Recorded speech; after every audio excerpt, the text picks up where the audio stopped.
Welcome to Local Gods. My name is Marco Liu. And I'm James Hahn. And today we're joined by the founder of Family Style Food Festival, Miles Canares. That's right. Thank you guys for having me. All right, so straight off the bat, I've been wanting to ask this for years.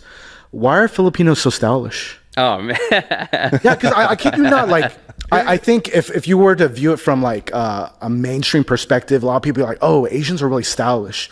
And I would say that's true, generally speaking, like Japanese folks, Absolutely. Chinese folks, Korean folks. Absolutely. But what I would notice a lot of times is like, it's almost like a uniform that Koreans would be in, like very color block. Yeah. Right. Like a lot of cool Taiwanese kids, they'll wear all black. Japanese people, they'll do like really avant-garde style fashion or really clean styles. But when you're at any type of social event, you will see all sorts of different Filipino folks in all sorts of different type of outfits. And I've always been fascinated where it's like, I don't know, like, truth be told, if every Asian person is coordinated enough to be that, like, daring and stylish. But, like, what's in the water? Oh, I don't. I mean, that's a great first question. Which, I mean, Koreans are very stylish. Like, I think, like, you know, but I think it's derived from like a lot of, you know, like there's you know, it's really tropical. There's a lot. It's like naturally like color based and color schemed, like aesthetic as a whole. I think like, you know, Filipinos, it's like it's a creative community. I think inherently, you know, like the number one export that the Philippines has is like its people, you know, like where they're workers, you know, like, and so I think a lot of thought is behind like kind of identity, you know, like who you are, and it's you know, pulled from like surroundings. Like it's a very tropical area. Like it's not like you can wear anything, you know. It's hot as shit over there, you know. So like I think it has to do with like, you know, surroundings. Also the influence behind, you know, the Philippines in general, like, you know, conquered by, I mean, Japan was there, Spain was there, the US. So there was a lot of like outside influences that I think mixed in with, you know, like the Philippines naturally. Like there's just so many, I think there's so much inspiration pulled from different regions, and I think that kind of just, you know, blended in and blended throughout. I don't know. That's my answer towards it. Yeah, I mean, it's very intellectual, thoughtful, and it makes a lot. It sounds like it's something that you've answered before. Actually, I have not. Really? Yeah. Like you haven't thought about it before? Yeah, I haven't. You know. It is interesting because like, you know, in fashion and the fashion world, like I, you know, come from streetwear and stuff. Yeah. There's a lot of Filipino designers. There's a lot of like Filipino graphic designers that a lot of people have on, you know, like from PG Lang and TDE and Crooks and, you know, like 1000%. Girls Don't Cry and Verdi. There's always a Filipino like in the mix. You know, as a designer, my grandfather was an artist. I have, you know, cousins who are artists, and I don't know. I just always felt like it was kind of like, that was like a part of it, you know, like being artful in some capacity. If memory like serves me correctly, Jonas Bavacqua, the founder of LRG, rest in peace. He's technically, I think, ethnically Vietnamese, but he was raised by like Filipino parents, right? So like, and to me, like when it comes to like my exposure to streetwear as a kid, LRG was like the starting point, right? So yeah, like because I know that's your background. Like, tell us more about that, because I remember trying to do some research, and I'm like, man, we're trying to find out more. I mean, shout out LRG. You know, like Jonas was a big inspiration also. Where I kind of started was in streetwear. Like that was naturally, like I just was a fan, you know, like I loved and embraced the culture, kind of like the counterculture of it all, like as a whole. So I had a trade show. Like that was like my first event that I did in Vegas. It was in LA. Oh, okay. And it was called Venue Trade Show. If anyone remembers it, sometimes I still get like comments and stuff here and there. But it was a trade show that was for independent streetwear brands. Oh, okay. Like there were the big trade shows like Agenda and Magic. Yeah. And it was like my iteration of that before independent brands. And so, like it was small at first, but I had, I met a lot of people from that experience. And so it was always, on the event side of things, but geared towards my interest in streetwear and that sort of culture. A lot of friendships still, to this day, from there. Like a lot of big people have kind of come from that, like Mark Shammy and Danielle Guizio. She's incredibly huge now. We had them, and Donnie Namias, like he's killing it now. Like I had one of his first brands, but then that's also how I met a lot of people that really inspired me, like the Hundreds and Crooks, like those brands. I got a chance to work with them, and then also meet the Agenda team, and that was like a aspirational show that I looked up to. Got it. Yeah. And then I was doing research and was surprised, like truly mind blown, that you helped start the K-Town night market back when that was a thing, right? Yeah, shout out to Danny Park, who was the original founder of it. But when that streetwear trade show kind of like ended, that company was acquired by an event group. And they produced all kinds of events, like the Asian American Expo, which is huge. And then they had like this offset where I worked, and it was like really developing like new sort of youth culture focused events. K-Town Night Market was one of those, and it was really big. It was like that. I can kind of like build a through line from working in streetwear to food, through that company, Lights and Sounds. Yeah. Right. And so from there, it was like I knew how to throw events. A lot of like my clients or like base was like streetwear related, but something just caught my attention about food, especially around that time. It was like, food is exciting. Like food is fashion. And so like developing food events, but like marketed and kind of has like a look and feel of like a streetwear sort of event, was kind of like where this like interest of mine, like this zeitgeist that I'm in, was kind of formed. And K-Town Night Market was a big part of like my development. Like we'd have like Stussy and Undefeated like booths there at K-Town Night Market. Crazy. And like it was like their sample sale stuff. So like you could buy and shop Undefeated and Stussy at like a night market. That was like really interesting. That's so badass to even just that combination of words. Yeah. Super cool. Yeah. And then we had like Dumbfounded perform, and like Aquafina. Yeah. I was at the one where Aquafina performed. And, like, I had no idea who she was before. Yeah. And then she was on stage rapping about her vagina. Yeah. Fuck is this going? Okay. Yeah. She's a legend. Yeah. So like that's the K-Town Night Market story, and from there we developed other food events, and then from there Complex Con reached out to me, and so I left there to do Complex Con. Well, you said food is fashion. I think that's so fascinating. Like, could you like expound on it a little more? Sure. It's so interesting because I feel like you have a lot to say about it too, but I want to hear your take. Yeah, this is something I think about a lot, just because like the nature of family style is like it literally is like you bring food and fashion together. And like I think a lot about like like how that makes sense. It really was like an idea that kind of birthed just through like just sheer like proximity. It's like the same people that wait in line for 2 hours at like a Supreme drop. Like it's the same people that wait 2 hours in line at like Howlin' Rays. Like it's like like it's a really similar crowd.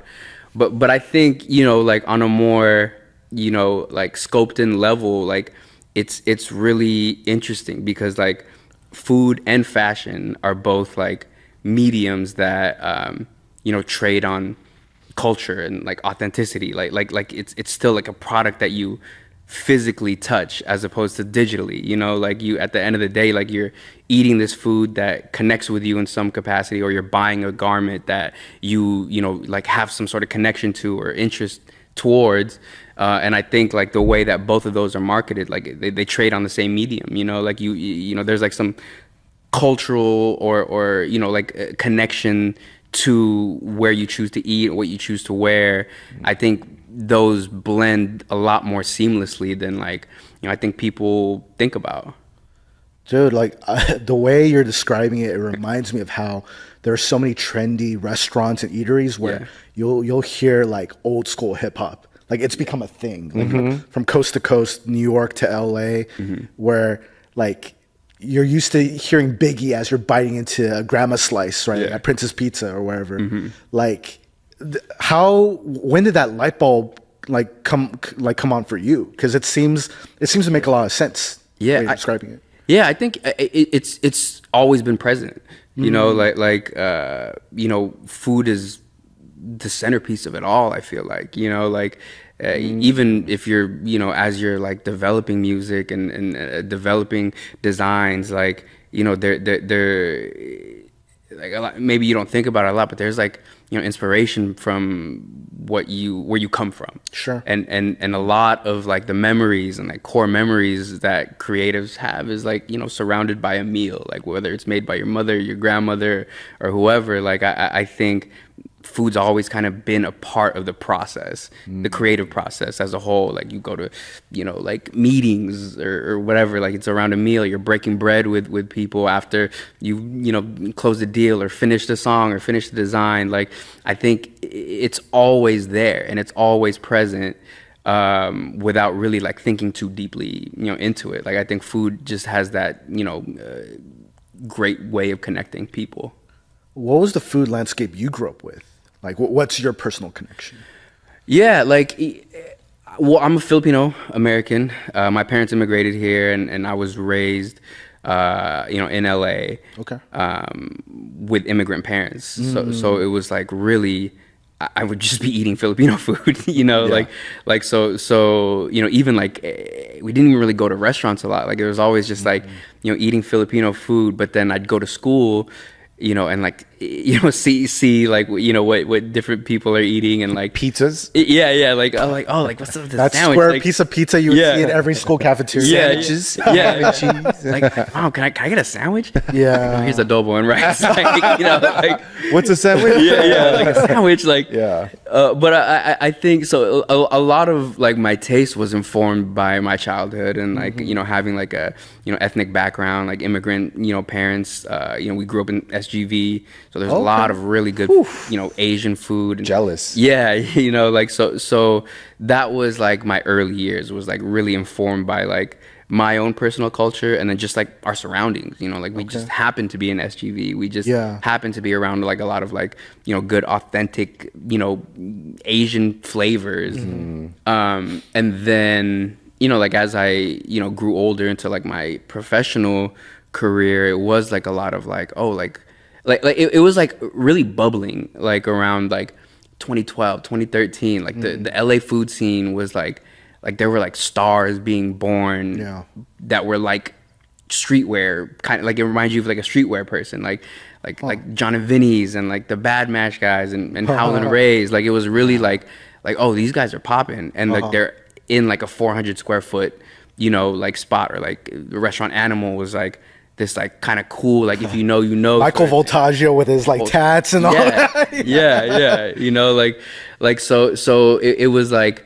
you know, informed culturally, and then like my eyes opened to like how creative, you know, like the food space can be, and like how like chefs are artists, you know, like these flavors that they're playing with are like, you know, brushes, you know, like paint brushes that like on a canvas sort of thing. So it was informed by like a lot of just like, you know, like culturally relevant stuff too. Like I looked at these people like how some people look at like a Jonas Bavacqua or something, like, you know, like, oh shit, like I want to go check out Voltaggio's spot because he's a cool person, you know, and then I just like introduced me to like different formats of dining and stuff like that. Wow. Yeah. Have you always been in Southern California? Have you moved around a little bit? No, I've always been in LA. I've always been in SoCal. Yeah. But I know like even Family Style's gone and done stuff in New York and all that. Like, how would you compare LA's food scene to the rest of the country? Oh, it's amazing. Like, it's amazing being able to travel, you know, with Family Style, because I get to like explore it. Like when I was young, you know, like I would watch a lot of these food shows, like with my dad. Like that's how we connected. Like we would watch like Bourdain and like you know, like Bizarre Foods with like Andrew Zimmern. You know, like we loved those shows. So like, so you know, like I got to see it, and then that's where I kind of fell in love with like the different food scenes. Like, oh, like what we have here in LA is different, you know, in you know, other regions, and I thought that was interesting as a young kid. And so like, you know, going to New Orleans, for example, we just did one in February. Like it was like really, you know, like it's Southern based, so obviously, you know, like that a lot of the flavors are informed by you know, Southern cuisine, but like it was really cool that a lot of these restaurants were like really family ran and like family owned, and until this day. Like we got to work with some big institutions like Dookie Chase, you know, like Dookie Chase. Chef Leah was like the inspiration behind Princess Tiana, like everything at Disneyland, like, you know, like that's all her. And like the family still runs it, you know, like so shout out to Michael, you know, like it's still like generationally ran as a family. And like even like some of the newer hot spots like Chicken's Kitchen, like his family is like heavily involved, like his kids are there in the restaurant. And in New York, like New York was always kind of like, oh, these are like the big dogs, at least in my mind. Fine dining, you know. It's like that fine dining like feel. Like these are like restaurants that have been here and done it, like Peter Luger's and stuff. Like like these guys like know what they're doing, and they've consistently been doing it. Like and I don't know what that is. I don't know if it's like just because New York is the proximity of it all, like you just are walking everywhere, and so you're so close to these restaurants, and I feel, and like, so a lot of people are just like open for a long time, you know, like these are like decade, like Cat's Deli and stuff like that.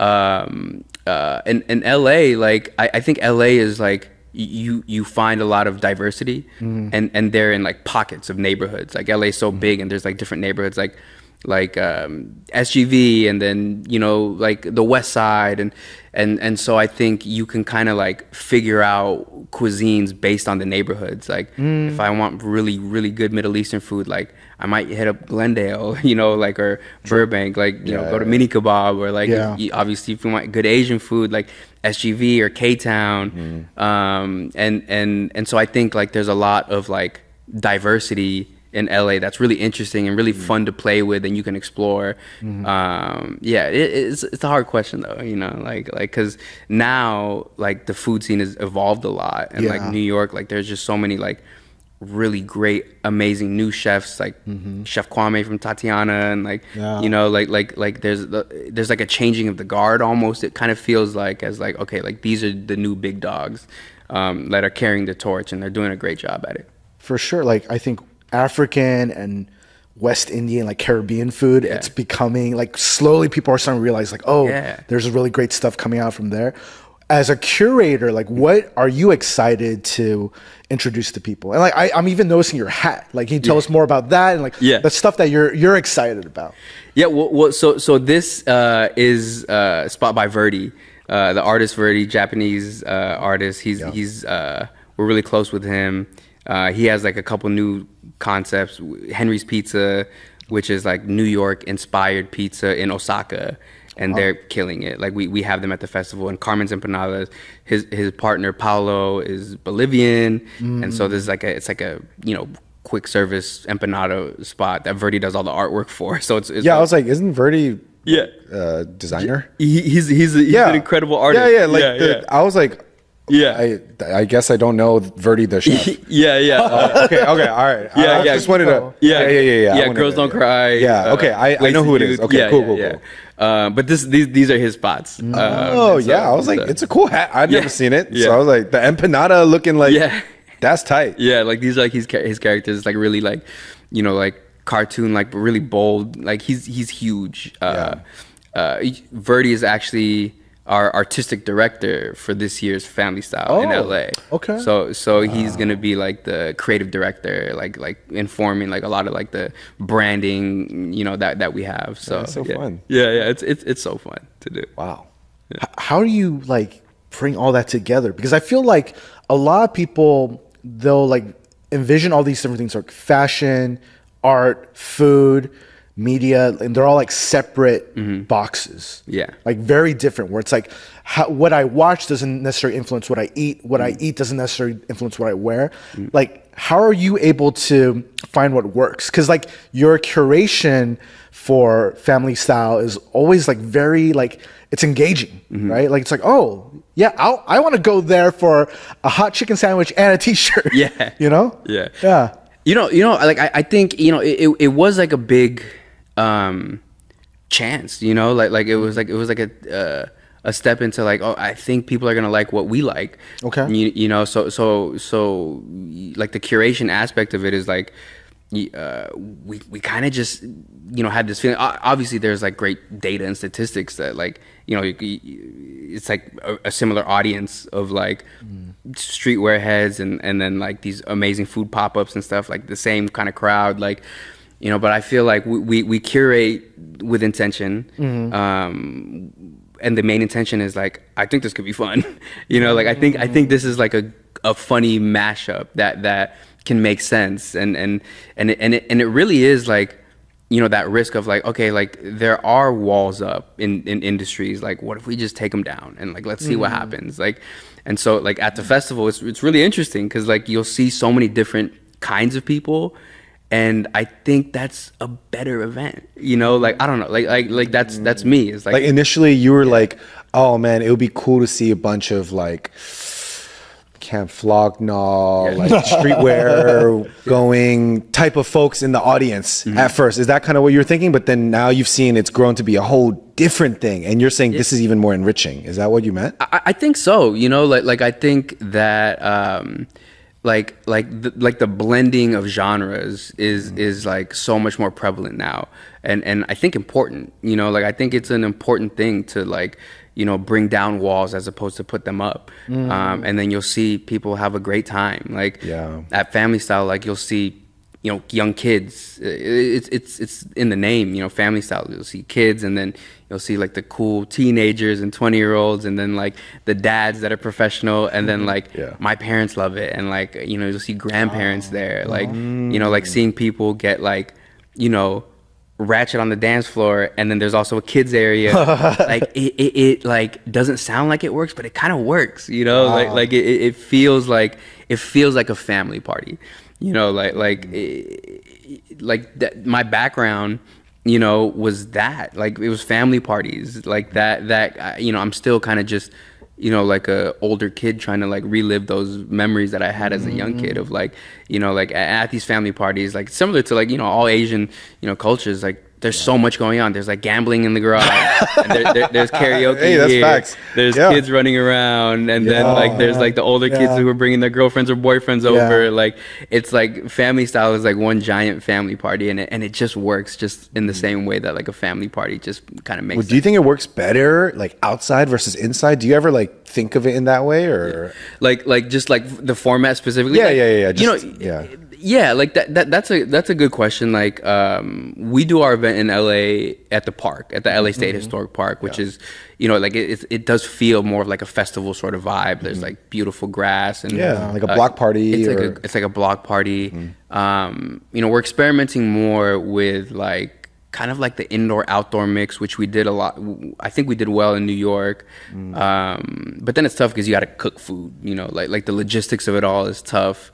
There was like an indoor section with oh, okay. Yeah. Like there's like indoor, outdoor.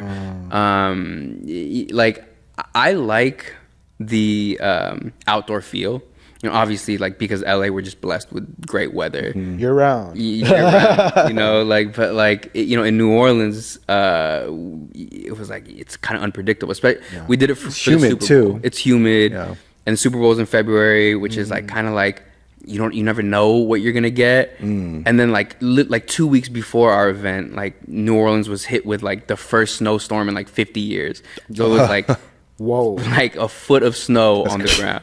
And then when we did our event, it was like hot, you know. So it's like so we did indoor in New Orleans, and like that felt, you know, interesting. And then in New York, it was like a blend of indoor and outdoor.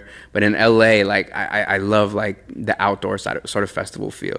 I think there's something special about with the grass, like it's not totally in nature, but having natural elements. Yeah. With that communal family element, I think there's something special, spiritual even about it. And I think that's what makes LA historic, or making it outside. I think that's what, in my opinion, makes it special. Yeah. Like, you know, like when Family Style started, which, you know, I co-founded it with Ben and Bobby Hundreds. We did it at the CBS Television City lot, which was, I mean, it's a beautiful venue. It's like right next to the Grove. And it was all cement. And it was amazing. Like it was still like such a great event. But then when we moved to the park, like there was that feeling that was like, this is right. Because then you can also sit. There's something about just like sitting in the grass. Yeah, exactly. Some people might even just like get the dogs out and just exactly get those dogs out. Barefoot. There's something about it. Yeah, it sounds like that's the atmosphere you want to promote and like encourage. Do you feel like there's a sensibility like with the people that's different in New York versus New Orleans, right? Because I feel like when you think about street snaps, like I would say like people seem to be a little more conscious in New York in regards to their layering and all that. Do you feel like that contributes to a different type of vibe? Like yes and no. Like yes and no. Like I think that like, you know, especially doing a lot of traveling, like, you know, at the end of the day, like people are people and they want to enjoy. I will say that like in New Orleans, it was like, it felt like family. Like it felt like everyone was there to just have a good time. And like, you know, people were really receptive to us. You know, like we got to work with the local artist B Mike. So shout out to B Mike. He is like a local legend. He was like our host for that event. And like he brought in, like, it felt like really communal, and like it felt like not industry, and like people were having a just generally a good time. Like little parades going through, like especially it was around Super Bowl. Yeah, where there's so much going on, but we shaped our event to be solely community focused as opposed to like agency focused and celebrity focused. But then doing that, we attract, I mean, like Travis Scott pulled up, and like OBJ pulled up, and Chance the Rapper, you know, like, because it kind of like, I think people are drawn towards like an organic sort of like event, like, or sort of feeling. You know, in New York, New York is like gritty in like the best ways, and like there's like competition, you know, in the air, you know, like, and I say this in like the best way, because it feels like, you know, it's like, okay, you need to show out in New York, like people, you're being watched. You're gonna be seen. Like people were, you know, like dressed really well, like it was amazing, and there was a lot of like, you know, industry folks that came by, and you know, like it was like a gritty kind of like feeling towards it. Still very like, you know, like homey, like it felt like home. It felt like a family. Like, so there was a lot of similarities, but like, you know, like I think those were kind of differences that I felt personally. Got it. Yeah. Wow. What are you looking forward to the most for the upcoming Family Style? Because I feel like, it's going to be happening in September, right? What's the date so everyone knows? Yeah, September 13th. September 13th at the park, yeah. All right. What were you excited about people experiencing? Yeah, like I'm always very excited about the curation of like our lineup. And like, I think, you know, like it is interesting, like we, you know, like have a duty of as like a food festival to kind of like put people on, like our audience, like they need to trust that we're curating like a really good lineup. But I think that where we are in food culture generally is like so different than where we were 5 years ago. Like I feel like there is like a changing of the guard, but also like, I mean, the Michelin guide came out last night, so people won stars and stuff. Yeah. And I think that's always interesting because like I'm gonna get to like something that I've been thinking about a lot, like you know, like it leads into like what I'm excited about for this event, like, you know, like a lot of like, you know, like the music festival circuit. Like sometimes people say like, oh, the lineups are all the same, you know, like the lineups are like it's like the same headliners who are hot and like kind of like the same artists. Like I feel like that happens a bit in every industry, like food festivals also, you know, like there's a lot of like lineups, and I you know, we also fall into that category because we always want to get like the most popular restaurant, or like the best restaurant, or like the most awarded restaurant. Right. So you know, naturally a lot of these names are on multiple lineups. Like I think this year what's interesting is like after doing this now for 6 or 7 years, I can't even remember, like 6 years it's been. Like you got to see that, you know, like we did we need to have the best, you know, restaurants. They're number one on everyone's list. And then, you know, like what I think we want to do with this lineup, which I'm excited about, is one, we want to bring more restaurants from out of town. Like I think, cool. I think that method is really interesting because it gives the audience like, you're only going to get this here. In this one day, and I think it like adds like a level of like demand but also excitement, so we're gonna bring on more restaurants from overseas. Working with Verdi, you know, is incredible. We have like some really great restaurants from Japan and Korea participating. That's like a big deal. And we're gonna bring some restaurants from New York, you know, possibly New Orleans. Like, so I'm excited to bring to LA like a lot of like restaurants that you can't experience yourself unless you travel. Yeah, buy a plane ticket to try that for real. It's so fascinating because now you are seeing yourself as like a stage, a global stage. Because LA, as we know, is a place people will go to look at for all sorts of media and entertainment, food and culture. And you saying that is like, oh my God, that totally makes sense. Yeah. You know, especially, and how you guys are going to position yourself from this point forward. I'm like, oh, you're really making yourselves like one of the like, what's the word I'm looking for? Like the source, or like you know, like the real curators, the ones that people are to look, the experts in the field almost, or like a reliable voice. Yeah. Like we you know, it's a big responsibility that like we don't take for granted, you know, like the fact that people trust us, like I think is also like why, on top of bringing on, you know, more restaurants from overseas and other states, like we're definitely going to have the favorites, like the big restaurants, like the award winners and stuff. But then I want to place an emphasis on like, you can discover someone here. So there's gonna be some restaurants, like some really solid restaurants that we've just been researching kind of like on our own, that like have like 200 followers, like 300 followers, that are just like really solid restaurants. Like we love that, because like that is what family style is, like a level playing field, you know, like you'll have like, you know, a Michelin star winning chef sitting next to like a pop-up. Like I think there's something special about that. And like it's not confrontational, like everyone is kind of accepting of each other, especially on the culinary side. Like people bring people up on, you know, in that world, like, and I think that's really special. And so we're going to be doing a lot more like bringing on, you know, like restaurants that don't have like a big following or like a big PR company behind them, and then just like blending them, you know, seamlessly with like other, you know, like big name restaurants and stuff. Like I think that's what we're going to be doing a lot more of in the future, because of your point. Like we feel like we have that. We feel like people do look at us in that way, and we just want to be able to service that like more. You know. And is there always like a piece of merch tied to each one, regardless of what they are, like whether it's a hat or a shirt? Like what's the science behind that? Yeah. Like okay, this is how it started. Okay. Like I was doing Complex Con. I was just working at Complex Con. Okay. And this was after like the K-Town Night Market, the Icho like era. So like I knew how to throw a food festival, but I was brought onto Complex Con as like a brand partnerships person. Like I would like sell brands in. like I noticed that there wasn't like a food area that was like really curated. And so I like talked to the CEO and I was like, hey, like let me do this, like let me do the food area. They finally were like, okay, like go ahead. And so like I spent a lot of time curating that, and like it was like a great lineup for the first one. I had like Lotus of Siam from Vegas, and and then like John and Vinny's and Here's Looking at You from K-Town. They just unfortunately closed down. But they were like so exciting, and like Howlin' Rays, and but like it started with Howlin' Rays, and I've told Johnny this story a lot.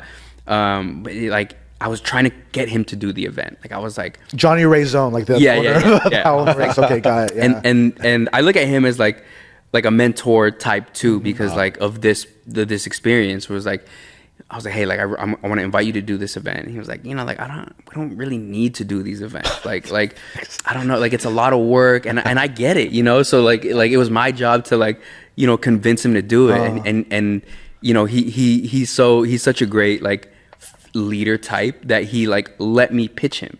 He was like it doesn't make sense for us. Like make it make sense for us. And so I was like, damn, like give me a week. Yeah. So like it was like, okay, like free booth, like this and that, and he's like, it doesn't really move the needle. And then I was like, damn, like what if we do like a shirt for him? Like, what if we do like a collab with Howlin' Rays? And we spoke to Mike Sherman, who runs this brand, Chinatown Market. And at the time they were just known for being able to crank shit out. Like they were so good and so fast, and so like they had such a great like design aesthetic. We spoke to him, we're like, hey, would you do a collab with Howlin' Rays? And he was like, what, like that sandwich company? Like my team and I, like we go there all the time. We wait in that line, like make a shirt with him. Like, yes, like I would love to do that. Oh, no brainer for him. Wow. Yeah, and then I went to Johnny and his team, and I was like, hey, what if we do like an official collaboration with Chinatown Market and Howlin' Rays? And he was like, okay, like that's interesting. Like that's an interesting sort of like model. And so we did it, and they designed the shirt, and we posted it on Complex On, and it went kind of crazy. Like people were like, what the fuck? Like this is awesome. Like we love this. And then that was like kind of like the spark that like, like led into Family Style, was like just seeing the reception. It sold out instantly. And like that was like the inspo kind of behind it all. Like, and then so when I was talking to Ben and Bobby about like, what this concept is, and we landed that like this is what the event should be surrounded.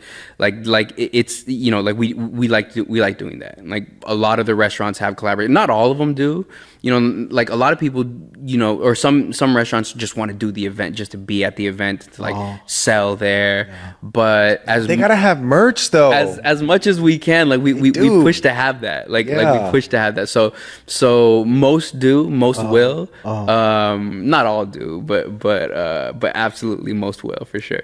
Yeah, I learned it from actually Bobby Hundreds. I think he said it in like his book, or it was an interview. Like, the T-shirt is literally, or what I got from it was like a T-shirt. People wear it because you want other strangers and people to know a little bit about you real quick. Yeah, they want like a little elevator pitch of what you're about, and that's what food is so important to us and vital to us.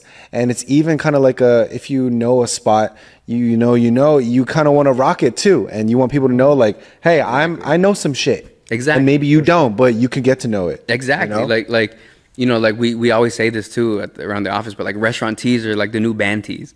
I could totally see that. Like, you know what I mean? Totally see that. Because of your point. Like you kind of want people to know like you're in the know. And the more it's evolved, like the kind of like the better these restaurants. Like these restaurants are kind of like better than some brands. Like just with their own merch. Yeah. Like so 1,000%. Yeah. Fully believe that. Man, you're doing a great job selling the event to us. So for everyone that's watching, September 13th, if you're in LA, make sure you make it out to Family Style Food Fest. Yes, sir. Yep. Man, yep. But damn shit. Well, I hope I'm in town for that. Yeah. Oh, damn, man. You gotta go, man. Yeah. Miles, thank you so much for being on the show. We have a gift for you. Okay. Our own little merch. Little merch. We took notes. There you go. Thank you. Oh, the dad hat with the yes. Yeah, with our logo on there. We actually have two logos on there. The front and the side. Front and the side. Fire. I love this. I guess we need to start a restaurant next, but Like this first and then the restaurant. there you go. There you go. Yeah. But we always like to finish with 3 questions. Okay. Yes. Question 1. Locationally, where do you consider home? LA. Like I love it, man. Like yes, I was born and raised here. There's been opportunities like to move to other areas, and but like I just LA is the best. You can't really compete with it. It's a great place, man. Yeah, sir. And so for you, like in LA, when friends are visiting, what's like 1 or 2 places or 3 places, food wise, that you're like, you just gotta go? Okay. I know. A tough question. I know it's tough for you. I know it's especially, and some people use it by categories. Like if you want this type of food, I'll let you decide how you want to give it. But like your good friends from out of town are coming to, Yeah. So, and I do get asked this a lot, and like I think when you come to LA, like there's like one thing that you just want to do, like especially out of towners, or at least I notice it's like tacos. So we'll do a taco crawl, we'll do like a bang bang, like we'll go to Avenue 26, El Ruso, tacos La Carreta, like Mariscos Jalisco, like taco crawl, very regional specific too, because these are all very different tacos from each other. Like Tacos 1986, they do great like Tijuana style taco. Like Mariscos Jalisco's is seafood based, like that shrimp taco is like incredible. Very good. So we'll do tacos, and then like I have just recently been telling people a lot to go to, especially out of towners, to go to Kuya Lord, which is yes. Oh yeah, he's been out here. Yeah. Shout out to Chef Lord Maynard. Yeah, Lord Maynard was here. Yeah. So like even like I'll like tell my titas and stuff to go there, because like they'll respect it. You know what I mean? Like like that mentality before is like, oh, like my cooking is better like at Filipino restaurants, but like when they try Maynard's food, it's like, okay, damn, like this different. Like this is great. And then like like a John and Vinny's or like a Funky, like just because those are like hot spots, and like those are like the scenes, like you might run into a celebrity or something over there, like which people from out of town like want to see in LA. So like we'll go to like Funky or Mother Wolf and see like a celebrity or two. Okay. Nice. Last question is what's at the top of your music playlist right now? What's on rotation? Oh, no way. Yeah, songs right now. Yeah. Like I go back and forth a lot with like what I listen to, and then I just dive into it. And right now, randomly, I'm on like this big Earl sweatshirt. Like, okay. So like I'm just listening to, cause I'm like a fan in general, but like I just kind of like rediscovered it, and like I that's what I'm listening to. Like literally, like when I parked here, when I'm about to leave, like. And I just go down like that list. So like Earl sweatshirt is like top of mind, but it always changes out. Like it switches out. Right now I'm in a big Earl sweatshirt moment. Not really randomly too. It's not like he put out any new music or anything, but it's just like randomly. Like, okay, like let's get back into this. Yeah. Very cool. Yeah. Dang, man. Yeah, I feel like we could talk about very curated. Very curated. Come on, let's go. Yeah. So for people that don't already follow you and Family Style Food Fest, how can people find you online? Yeah, it's familystylefest.com. I mean, Family Style Fest on IG, socials. I highly recommend it. Like it's a lot of great content. We're going to be rolling out more like shows and stuff soon. And then Miles, M-I-E, is my personal. Awesome. Great. Miles Canares, pleasure having you on the show. Much, guys.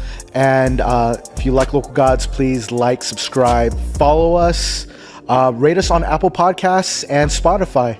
But until the next episode, peace. Peace, y'all. Peace.